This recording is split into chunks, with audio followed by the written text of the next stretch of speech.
would take you now to the war in Ukraine, where the fight to retake towns held by Russia is pushing farther east. That's right. But in one liberated city, local officials revealed what residents are calling Russian torture chambers. Meanwhile, separatist leaders in Ukraine say they will hold elections for some territories to become a part of Russia. James Waterhouse from our news partners at the BBC joins us now from Kyiv to talk about all of this. James, thanks for connecting with us. Explain for us how the war would be impacted if these separatist regions do hold a vote. The White House just called this a sham referenda. But what happens if they hold this vote? What kind of advantage would Moscow gain? This isn't clear at the moment. I've got to be honest with you. In years gone by, take when Russia first took Crimea to the south, it staged one of these votes where the 96% vote in favour of joining Russia was widely unrecognised, ignored by the wider global community because of the big question marks over the process and result. And then back in February, this reminds me of when Vladimir Putin declared that he would recognise Ukraine's eastern Donbass region as being independent, and we all know the actions which followed that declaration. This time around, it's not clear what will happen, because on the battlefield it is Ukraine that has the momentum. So what is Vladimir Putin looking to do? Is it part of propaganda messaging where he can say to his people, look, despite the setbacks, we're fighting for people who want to join Russia? Or is this part of an escalation? He's meant to be giving a speech in the next half an hour or so. Is he going to announce a mobilisation where more people will be called up, forced to join the armed forces? Or is he going to use more deadly weapons? There are a lot of unknowns. And as far as Ukraine is concerned, it's a red line for any potential peace talks. And for now, they're going to focus on the fighting, they say.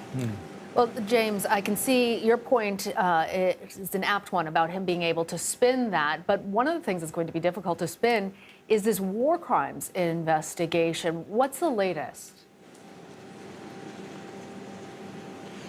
Well, President Zelensky this week, such has been the speed of the counteroffensive by the Ukrainians in northeastern Ukraine. We've seen over the past week 150,000 people liberated. And it's around the city of Izium where a mass grave has been found, which is thought to contain hundreds of bodies where their hands were tied behind their back, where there is evidence that civilians have been deliberately targeted.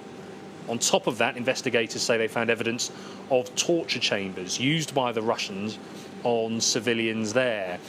It does strike resemblances to when Russia launched its full-scale invasion on Ukraine and tried to take here, the capital, Kyiv, as well as the surrounding Kyiv region in cities like Bucha, where there's overwhelming evidence of war crimes being committed. We are still early days in the northeast of the country, which has gone through 6 months of Russian occupation. But, you know, Moscow has repeatedly denied committing war crimes, but those denials are going to get harder and harder to make. But for Ukrainians, they want to see the Kremlin held to account. How likely that is in the short term, I don't think very likely at all. So in the meantime, we have seen Russian soldiers themselves end up in court, charged with war crimes themselves.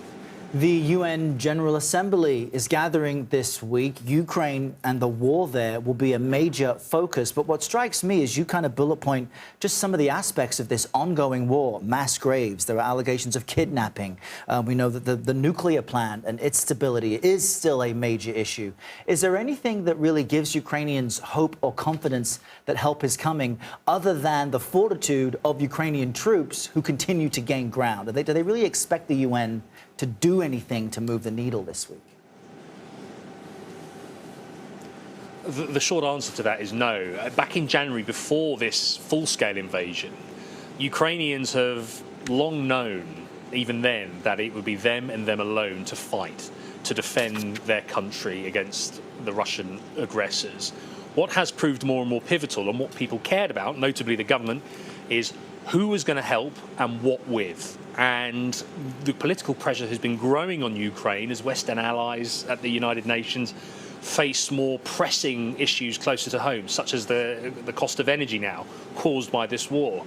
What Volodymyr Zelensky's been keen to show is what he can do with Western weapons. We saw the delivery of HIMARS, these long-range accurate missile systems delivered by the US in the summer.